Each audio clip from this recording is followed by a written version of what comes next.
You mentioned ADHD. All the symptoms of ADHD are things that annoy teachers, require some of their attention. True that. Welcome to the Patrick Coffin Show. I'm so delighted to bring back once again a guest I've interviewed many times. He was part of the Truth Over Fear Summit, which got me a ban from SchmooTube, and he and his wife Ginger have collaborated on many books on psychiatry and social change and education. And he's been the guest expert in north of 100 expert trials against companies like Eli Lilly. And I'm so glad to welcome back Dr. Peter Breggin. Peter, so great to see you. Yes, it is. You're an old friend. I like to stay in better touch with you than we do. This is. Yep, amen. I'm so glad we're doing this. And you have a birthday coming up. I won't ask you Oh my well, God. no, I will ask you. Peter, how old are you? How old will you be? I will be 88. Amazing. What am I going to That's do just with that number? I don't know how to segue from your question. I'm It's in so great great to see. health. Yeah. I don't have a life-threatening illness, thank God. Hmm. And You're still seeing patients? yes, I still have a practice, and I still write books, and I still do legal consultations. Hmm. I do the Great. whole thing. That's the key, right? Retirement is sort of the getting off the main train track There, line there's onto. nothing even remotely near retirement going on in this Mhm. house. Awesome. Unless Well, there's this is so. retirement, getting to talk with you is, I mean, it's nice. Maybe this is part of retirement. Mm-hmm. Get to talk with friends, colleagues I And you admire. don't have to worry about your short game on the Yeah. golf course. Let's.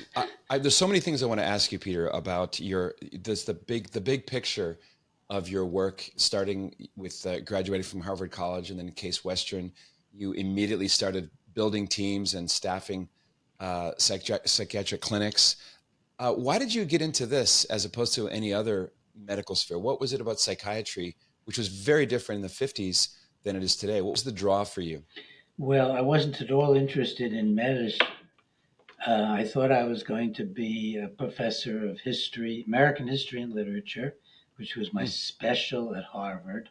That in itself was an honors program. So I was really into being a scholar, American history and literature. And I thought maybe I'd go to law school with that and find some area perhaps of liberty or freedom, which was very important to me from my childhood on. And a friend invited me to go to the local state mental hospital as a volunteer. He said, Peter, you're studying too hard. Let's go. He and his brother, both of whom are gone now, he and his brother has started a volunteer program at a state mental hospital. Hmm. And I didn't know what to anticipate. I was not thinking about that kind of thing. I thought a lot about psychology, though. I read on my own mostly psychology books. And when I got there, it was quite an astonishing experience. It reminded me immediately of films I'd seen at the age of 9, going on 10, um, on Movie Tone News, which came Hmm. before the family movie. So we're waiting for the family movie, and Movie Tone News comes on with the first films of the liberation of a Nazi extermination camp. And so I got to see dead Jews, and Jews who were emaciated and hanging on barbed wire fences trying to hold themselves up, and others in heaps. And Hmm. I'm Jewish, but I did not have a religious upbringing. And that was the beginning of my thinking about, well, what is going on in the bigger world here? Then my Uncle Dutch came back, and he had liberated a concentration camp. At the time, I liked my Uncle Dutch. Lots of things changed my mind about him when I got to know him better. But he showed me personal photographs of a torture chamber, which he, of course, never should have done. I was probably going on 10. So I got quite a Wow. picture of what happens to Jews, what happens in concentration camps, extermination camps. And going to the mental hospital, there were so many things about it that reminded me of my uncle's descriptions: the stench, the dilapidation, the terrible condition of the patients, the inmates. inmates. They really shouldn't have been called patients at the state mental hospital level. And then I got to lead the program, and I got two areas of very uh, early experience. One was the horror of these back wards. I spent a lot of time in the so-called violent wards, the women's violent ward in particular. And since I got a set of keys as the leader of the program, one day they gave me a set of keys and I never returned them. So everybody thought Pete had a set of keys, and I did, and I could go anywhere in the hospital. I watched electroshock treatment, insulin coma treatment, where they give you an overdose of insulin, put you in a coma, quite near death. I mean, people died in insulin coma therapy. And it was already known it was damage in the brain. You could tell from animal and human autopsies. And I saw what it did. I understand perfectly what they were doing. I saw lobotomized patients. And there's nothing about treatment going on. It was strictly the destruction of enough brain function to make people submissive inmates in the institution. Mm-hmm. And I also got an idea because people were so eager to talk with me and the other volunteers. And they wanted to show some caring and trust back before I would have to take my watch. I didn't have to. Nobody was threatening me. They would take my inexpensive watch and polish it and give it back to me. A couple of occasions, women came over to polish my shoes, took my shoes off. They wanted to do anything they could do to show we're so glad you're here. And the other students had, varying degrees of that kind of thing going on with them. And I never was attacked. I'm in the violent ward for 4 years, on and off. I walk through the men's violent wards. I'm always alone. I am not large, although I like to carry myself with presence. And never threatened at all. The worst thing ever happened, the scariest thing, was a very big man came up to me and looked down on me, literally, and said, "I smoke Lucky Strike," and then walked past me.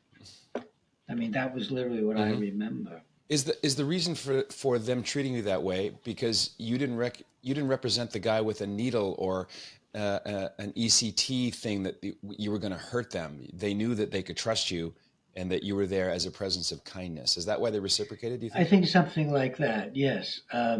My deepest feelings were different than a lot of the volunteers even, and very different from everybody else who was working there. And that was there, but for the grace of God go I. Mm-hmm.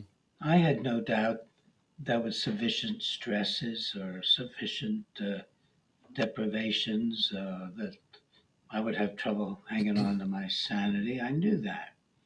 I knew that I'd had a very fragile childhood, but I also knew that I had an incredible veneer. It was a kind of odd because I was class president many years and I was, editor of the newspaper. I mean, I was a very successful youngster, but at the same time, and I think this is why I had many friends, and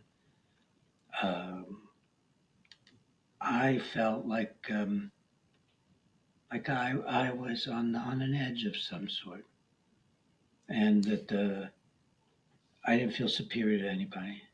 Mm-hmm. And I also had an idea of defending people very young. I mean, I had all these different ideas very young. I mean, and I was certainly well before adolescence. I was thinking when I grow up, I'm going to tell people how bad childhood is. Actually, that's a cottage industry now. How your crappy childhood and your bad parents. That was not really. It was more than that. I mean, it was much more than that. No, it was a really serious intent on my part to help people understand. Not to even talk about myself, but to talk about not how bad, quote, my childhood was. Yeah. How bad childhood was. It was childhood itself. It was a different thing than that. And I've done that. I've really talked a lot about child abuse and drugging of children. I mean, in retrospect, I've accomplished that first determination over the years. So I saw how much help we were giving, then I'll speed this up. But the foundation's all there. I mean, I saw that the treatments were doing more harm than good. I saw that nobody could be sane in a facility like this, that it was crushing to the spirit, crushing to freedom, crushing to self-responsibility. Hmm. And I saw how eager everybody was, not everybody, how eager most people or many people were for personal contact with us as volunteers. They just really were so glad to see us. And so I told the superintendent that I'd met with one of the social workers. There was really a lovely man there, David, and he was willing to supervise a group of us volunteers. I picked out about a dozen of us, Hmm. and we would like to see our own patients every week, be like case aides. Well, he got very upset. He said I wasn't running the hospital. My first confrontation, very young man, college with power and authority, and the Psychoanalytic Institute of Boston. They said we'd hurt the patients. Those arrogant, elegant, uh, elite in the thinking they're really elite when they're not, Hmm. psychoanalysts. They never went into the state mental hospital. I never Yeah. saw any of them in there. And I got the program passed by actually quietly explaining that I was exploring other mental hospitals that were very interested in our program. Hmm. And one another one was. So we set the program up, and it was a success beyond anything we imagined. We got 12 of 15 patients out of the hospital, and only like 3 came back over a couple of year follow up. It was amazing. Got written up in all kinds of places. But it was kind of the end of that era when you could, in psychiatry, do different things. We had a communist psychiatry, a social psychiatry, a spiritual psychiatry, little niches, tiny little community psychiatry, while 90% was drugging psychiatry way back then. It always has been doing some Hmm. bad to the brain, shock on the brain, drug on the brain. Biological psychiatry was dominant, always oppressive, always Is that anti-spiritual. is that piece still at the center of psychiatry That's today? The all it is biological now. piece? Yeah, That's all it all is it now. is. That's Throwing all it pills at is. people. Yeah, So you can't yeah, talk to schizophrenics. They wouldn't and have a volunteer program like right, that. and you're talking about the era before the Diagnostic and Statistical Manual, Oh no, and I no, wonder, no, no, yes, no. when did that? When did the DSM come online? Well, wait a minute. Now that's interesting. Oh my gosh, I've got them all lined up there. And I can't tell you. But Guess the the '60s. You may be yeah, right that it really hadn't come in yet. This is the '50s. I'm talking yeah, about the start of the heavy drugs. I yeah, think the exactly. DSM 1 and 2 were not that important. So it's probably the Right. '60s. Yeah. Well, this is important because the phrasing of the DSM governs the kind of drugs that doctors get to give and Right. companies get to profit from. Yep, and the people who write the DSM have been heavily under the control of the drug industry. Psychiatry now is the drug industry. It's just they're just totally involved with the drug industry, and there's no difference between the two right now. And it's just the money took over, and In 19, I want to say 74 or thereabouts, Eli Lilly's marketing department hatched a sales and marketing promotion uh, project in which depression was defined as a chemical brain imbalance. And their new products are going to solve this, such that now, if you go to Google and say, what is depression? You're going to see ads for Prozac and SSRIs and Zoloft and Lexapro, et cetera, on the right hand side. So they were very successful in identifying depression as a biochemical brain problem as opposed to a problem of loss of hope. Is that a fair summary? yes, the drug came out in the late 1988 and really got going in '89 and '90. And even before that, back in the mid '80s, they were buying doctors to Mm-hmm. promote in advance of the drug coming out the idea that this wonder drug was going to cure biochemical imbalances. There's no basis whatsoever. There's no science at all behind it. We've never identified a biochemical balance behind any psychiatric disorder. Mm-hmm. If we really did have data like that, the neurologists would be treating it. psychiatry is for all the made up diseases. But if you get MS or you have a brain tumor or something like that, you become a neurological patient. And by the way, psychiatrists tend to miss the real biological disorders.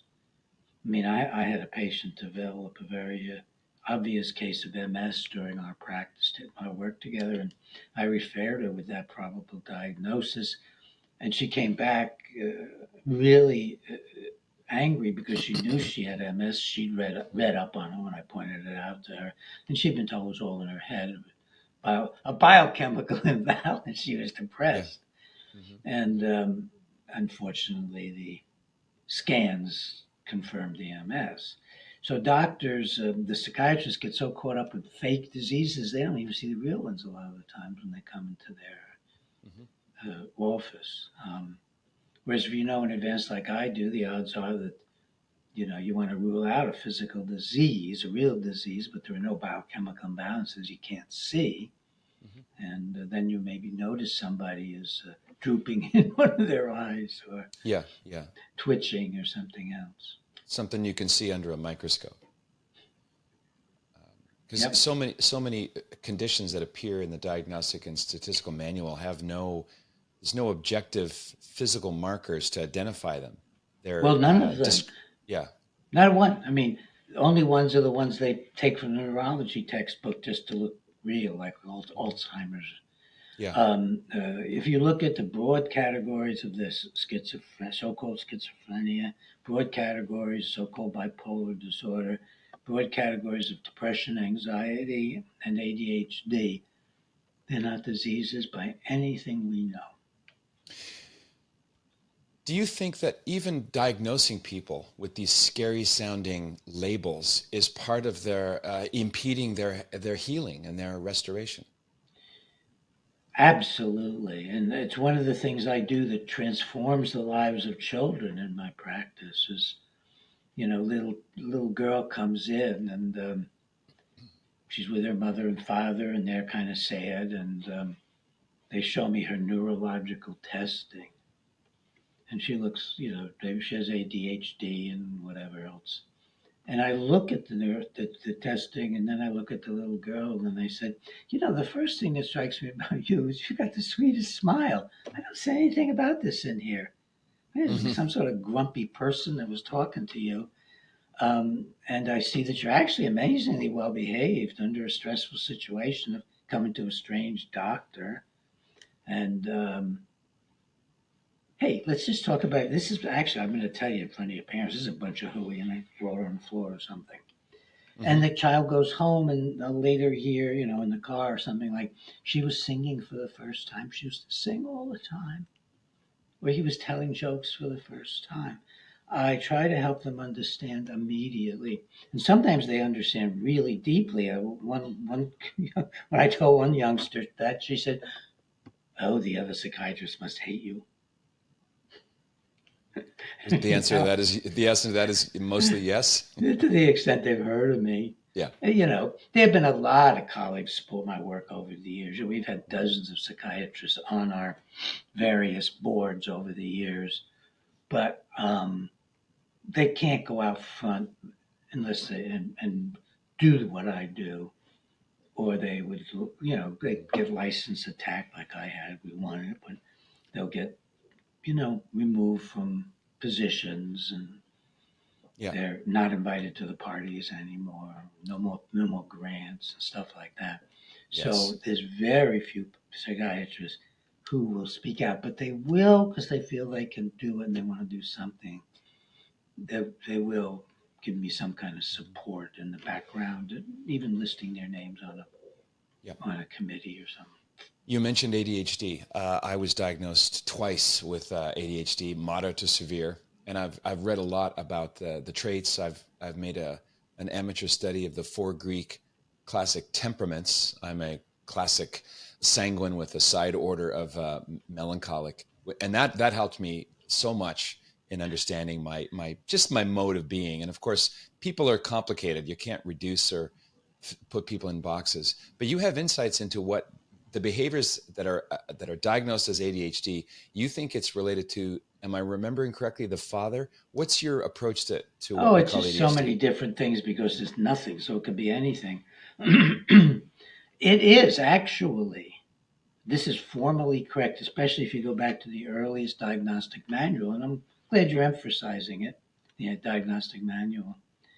Um, the all the symptoms of ADHD are things that annoy teachers, require some of their attention, and it True, was true even that. yeah. Well, yeah. By the way, many media people tell me, and I feel you as a kind of a media person. You're really out Hmm. front. You're in public. You do radio and TV, and people with um, your qualities tell me, oh, they would have said I had ADHD. And the sad thing is that if you have been treated for ADHD, with the regular stimulant drugs, we now have follow-up studies from the 70s when they kids who were so quote mild that only the teachers identified them because that's what your parent doesn't think, oh, look at you shuffle your feet when you stand in line, and or Hmm. look at you can't keep your eyes focused on the board while I'm boring you to death, or look at you talk out of turn. Yeah, Look yeah. at you're nudging Janie next to you. Um, Concentrate on your work for God's sakes. I mean, parents they don't get into that kind of stuff, Yeah. and, it's really true. So the list was tailored. They don't run around on the playground too much, stuff like that. So the whole list was tailored to going to the Department of Education, getting them to support this, going to the teachers' unions, going to the teachers in general, setting up programs supported by, in this case, it was Ciba Geigy way back that had these drugs for a long time and only decided after 20 years. I mean, they'd known forever if you just give them to a bunch of kids stuck in a mental hospital, the kids will get quiet. They know Hmm. this, but they just never got around to it. And they realized they could do it for school children. Yeah. Well, Even I've been through the whole round of Ritalin, Adderall XR, Vyvanse, Focalin, Concerta, Strattera, multiple dosages. Only gave me bad side effects, and I'll never go back. I sort of felt like I got hooked into a magic pill thinking, and well, that's what happens in the studies to the people. And unlike you, many of them end up very non-functional.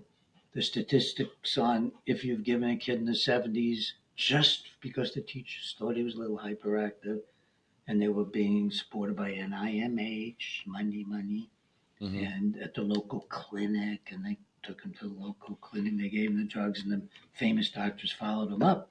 What the famous doctors had to admit in follow-up studies over 20 years later was that they had less education, they had more hospitalizations, more imprisonment, they more mental illness of all kinds. They had become what we would call career mental patients. They were stuck in that role, and they were on multiple drugs, but not on Ritalin anymore. It wasn't a Ritalin that even done it to them. Ritalin gave them the side effects. Ritalin got them on the antipsychotics, the antidepressants, and so on for all Yeah. their adverse effects, including the mood stabilizers like lithium for their mania, which is also one of the many things. Because the wonderful thing for the drug companies about stimulants like Ritalin and Adderall and all of them is that they cause every psychiatric disorder known to man. They can cause depression, they can cause overstimulation, mania, they can cause insomnia, they can cause irritability and anger. I mean, it's the whole works. They're Yeah. very bad for the brain. They stimulate multiple neurotransmitters, overstimulate.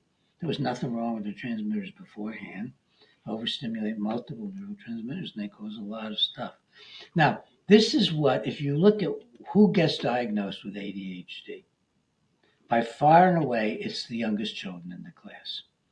It's the kids who might have been left in the previous class. They're young, they're immature.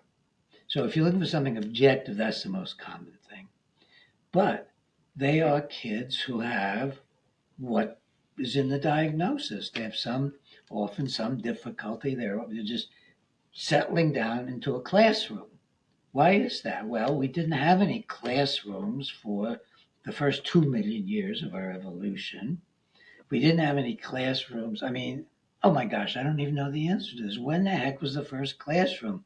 It's got to be within just a few thousand years ago, Yeah, because we probably even only, yeah, sooner than that. I think it's post Middle Ages, where education separate from the home, separate from the mother and the father, that's by a professional. yeah. That'd be really interesting to study some more. I mean, it's interesting. I never got into that. So we're not used to classrooms. We're not used to being isolated all day from nature. We're not used to being isolated all day from the family. That's not what we grew up to be. In fact, we used to be 12 or 13. You might be out working. You might be apprenticing. You're definitely, if you're in among the most populous people, the people out in the fields, and you're going to be farming as soon as you're able. You got a chore to farm, and this goes on up to your farming and stuff. Yeah. And this happens on many small farms today. So it's an artificial thing we're forcing kids to do. And so the most energetic, the kids, maybe the best farmers, maybe the best fighters, maybe the best thinkers, they don't fit in. And Yeah. needless to say, girls fit in more because that's how they're forced to live. And also, they developed to stay put with the family, take care of the children for millions of years while everybody else was out there doing nothing but playing the guys or hunting or whatever they were doing. Um, but so the women fit more biologically into the more sedentary kind of life. Though they did have to get up and march, with the clan when they moved, or the Hmm. Cree clan with the just extended family. So the women didn't get diagnosed much at all. So what do girls do when they're being themselves in classrooms? Well, Ginger tells me about thinking about getting married and thinking about the dresses she would wear and thinking about poetry and wishing she could go off in the corner and read like she loves to do still today in the evenings. Just can't wait to get that book in her hands. Um, and so the best they could get the girls with was an attention. So that became a big deal. Daydreaming, Yeah. daydreaming. So it's nothing. Now, if you've also been abused as a child, or you're very depressed as a child, or you've gone through a divorce as a child, then you've got anxiety or depression or something else really difficult, or your parents are physically ill or disturbed and distressed, then you've got a lot of more serious stuff. But they'll also throw in ADHD just so they can start you right away on the Ritalin. Right. Right. This is very interesting. What you just said about depression and anxiety as an adaptive response to something hurtful or scary or something you didn't choose. Do you think, as a psychiatrist, based on your many years of helping people, that there's a kind of catastrophization surrounding depression, that it really does not have to be the Marianas Trench of despair, that what someone else is going to label you as depressed or even or seriously depressed is a normal response to a crappy situation, that it's not an extra curse to be depressed. You're not helpless or hopeless. It's, do you see what I'm getting at? Oh, do I ever? Yeah, it's been a blessing for me to treat many people of college age because I'm in Ithaca. In Ithaca, Cornell is here, and the word got around to one of the churches, in fact, how much I helped somebody, and then more people came. So I've gotten to treat a number of Christians, and including among them some foreign students. And what I routinely say to these youngsters, more than in more detail than I would say on the air, because Hmm. people are very opportunistic and wanting to attack me or Ginger on occasion. Mostly we get tons of love. I can't tell you all the love we keep getting. I think it started with Malone's $25 million lawsuit, which the judge, of course, eventually threw out of court. But I mean, just all this love. But we do get some attacks too. But what I tell these young people is, listen, I'm sure you think that I've just been this most intact guy. You tell me I understand what you're saying, and you've read a little about me. And when I was your age, I was more depressed than you. In fact, it's hard to be a really intelligent person without developing a lot of anxiety when you're young about what is this world. The world's very confusing nowadays. There's lots of threats in it. That mothers and fathers are usually working like yours, and so you don't have that constant support and all. But I had some of those things way back when I was young. And I can tell you, I could have killed myself. And they get this look on their face because they've already liked me. I'm often the first therapist who ever talked to them like a parent, like more like a loving parent. Yeah. More like what they always wanted. Right. And just empathy they've been crying for all this time. Openness, empathy, caring, and just the whole works of just being a person with them. And I'll say in 1 minute you could end all that and never be here anymore. On the other hand, knowing you already and how easily you understand everything I'm saying, how easily we communicate, you're somebody who could have a very, very wonderful life. And that's what I'm going to help you do. Just promise me you won't do yourself in the next week. That's all. Mm-hmm. I can do that, Doc. And all it takes is 7 days for that turnaround, right? Sometimes, in some cases, some children, young people especially, the turnaround is the first time they meet me because they get hope. Yeah, they get hope. Mm-hmm. And with some of the students that are here at Cornell, they either already have a parent staying with them. The foreign parents come over and they stay because their kids are in trouble. But I get the parents involved if the child's having a lot of trouble, like they're coming right out of the hospital, loaded up on drugs. Mm-hmm. And we sit together and I tell them, listen, I think the most important thing I can do for your son is to just improve the quality of your lives together. I want to send people to where they can find you. Breggin.com is the best hub. Your Substack, Peter and Ginger Substack, you can find you there. Yeah, but the Breggin.com is also a tremendous website that we've had for a long time and built. It has psychiatry sections. It has sections on the World Health Organization and the UN. It has sections on Robert Malone because he, tried to hurt us in such a very bad way, failed completely on it. You never know, he might try again. You don't know what these people do. You can really find your way around. You can find our books on that. Yep.